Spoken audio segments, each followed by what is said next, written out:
To my channel nursing multi guide. আচ্ছা, তো আশা করি থাম্বনেল দেখে তোমরা বুঝতেই পেরেছো যে আজকে আমি কি বিষয়ে তোমাদের সাথে আলোচনা করতে চলেছি।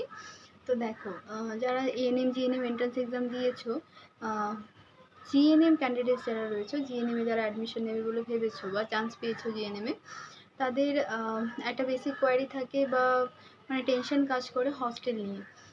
মূলত যারা আগে হস্টেল লাইফ লিড করেছো তাদেরও টেনশন হবে, কারণ জেনারেল যে সমস্ত কোর্সে হস্টেল প্রোভাইড করা হয় সেই হস্টেলের রুলস অ্যান্ড রেগুলেশন থেকে নার্সিং হস্টেলের রুলস অ্যান্ড রেগুলেশন কিন্তু কমপ্লিটলি আলাদা। তো আজকে তোমাকে তোমাদের এই হস্টেলের রুলস রেগুলেশন এবং টাইম কি কি রয়েছে না রয়েছে সেই সম্বন্ধে বলবো। আমি বেসিক্যালি গভর্নমেন্ট হস্টেল নিয়ে বলবো, যেহেতু আমি গভর্নমেন্ট নার্সিং মানে নার্সিং স্কুল থেকে জিএনএম কোর্স করছি। তো প্রাইভেট সম্বন্ধে আমার সেরকম খুব বেশি একটা ধারণা নেই।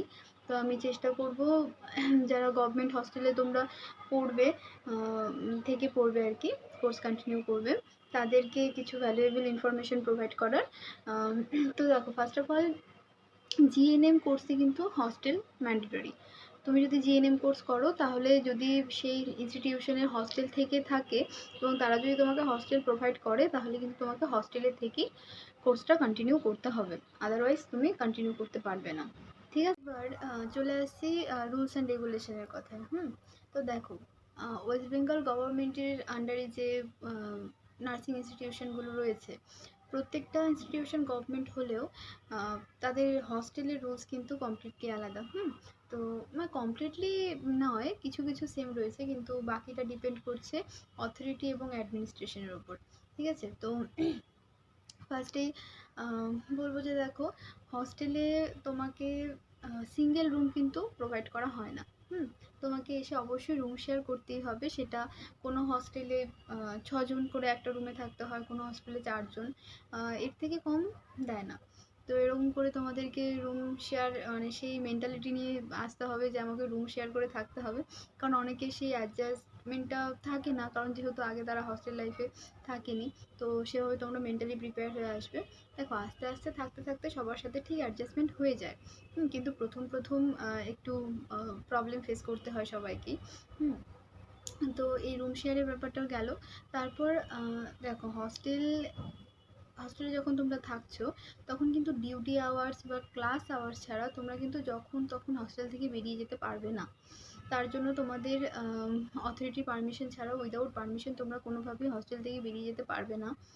আর এখানে একটা ব্যাপার রয়েছে আউট পাস বা নাইট পাস।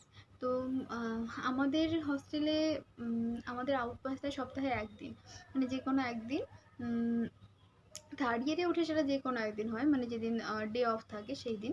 কিন্তু হচ্ছে basically first year second year যে স্টুডেন্টরা রয়েছে তাদের হচ্ছে সানডে আমাদেরকে আউট পাস দেওয়া হয় 10টা থেকে 4টা পর্যন্ত। এবার সেটা অন্যান্য ইনস্টিটিউশনের ক্ষেত্রে কোনো কোনো ইনস্টিটিউশনে রোজ দেয় হয়তো 2 ঘন্টার জন্য, আবার কোনো কোনো ইনস্টিটিউশনে 2 দিন 3 দিন এরকম দেয়, কিন্তু আমাদেরকে সপ্তাহে একদিন বেরোতে দেওয়া হয়। তারপর যদি তোমার সেরকম কোনো এমার্জেন্সি বা কিছু হয় তখন তোমার গার্জেন এসে তোমাকে নিয়ে যেতে পারে, বা গার্জেন ছাড়া কিন্তু উইদাউট গার্জেন তোমাকে ছাড়া হবে না, অথরিটি তোমাকে পারমিট করবে না যাওয়ার জন্য।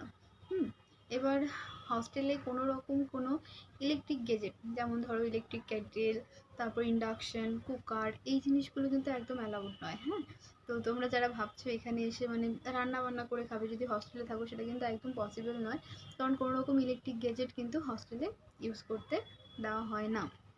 হস্টেলে যদি ওয়ার্ডেন থাকে তো সেই ওয়ার্ডেনের হাতে যদি তোমরা ধরা পড়ে যাও বাই চান্স এরকম কিছু জিনিস ইউজ করতে গিয়ে, তখন কিন্তু তারা সেই জিনিসটাকে নিয়ে নেবে। তো বি কেয়ারফুল থাকবে এই ব্যাপারটা নিয়ে, এটা হয়তো তোমরা অনেকেই জানো না। তো এই ব্যাপারটা নিয়ে অবশ্যই কেয়ারফুল থাকবে।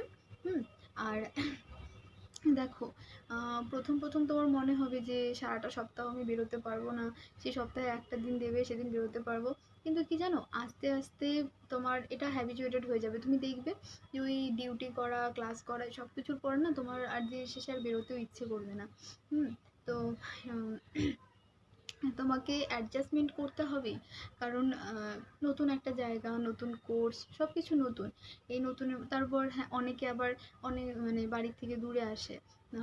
ধরো কারোর বাড়ি নর্থ বেঙ্গল, সে চান্স পেয়েছে কলকাতায়।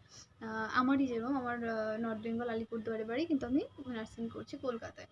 তো সেক্ষেত্রে তারা একটা মেন্টালি একটা প্রেশার থাকে যে বাড়ি থেকে এতটা দূরে রয়েছে, কোনোদিনও থাকেনি, আর নতুন কিছু মানুষজনের সাথে রয়েছে অবশ্যই। তো তোমরা চেষ্টা করবে সবসময় হস্টেলে মানে যে রুমমেটসরা রয়েছে তাদের সাথে ওয়েল বিহেভিয়ার মেনটেন করার।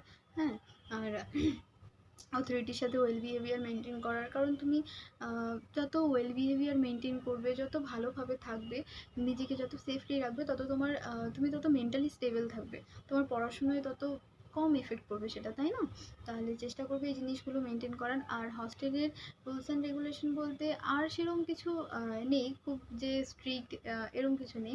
ব্যাস তোমাকে ওই যখন তখন হস্টেল থেকে কিন্তু তুমি বেরোতে পারবে না। অন্যান্য কোর্সে যেমন ধরো ইঞ্জিনিয়ারিং কিংবা মেডিকেলে আরও অন্যান্য যে কোর্সগুলো রয়েছে, কিংবা আমাদের জেনারেল যে কলেজ হস্টেলস প্রোভাইড করা হয় যে সমস্ত কলেজে, সেখান থেকে কিন্তু বেরোতে পারে যখন তাদের নেসেসারি কোনো জিনিস কেনা বা কোনো কিছুর প্রয়োজন হয়।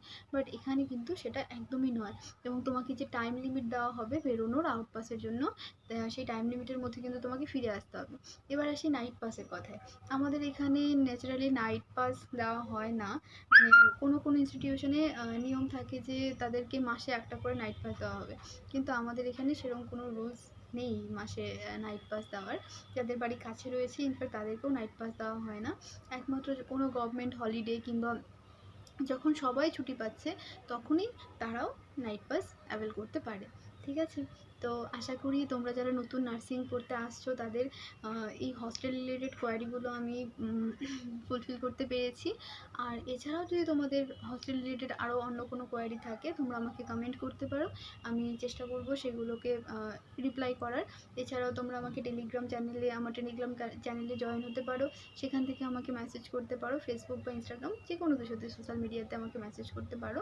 আমি চেষ্টা করব তোমাদেরকে রিপ্লাই করার।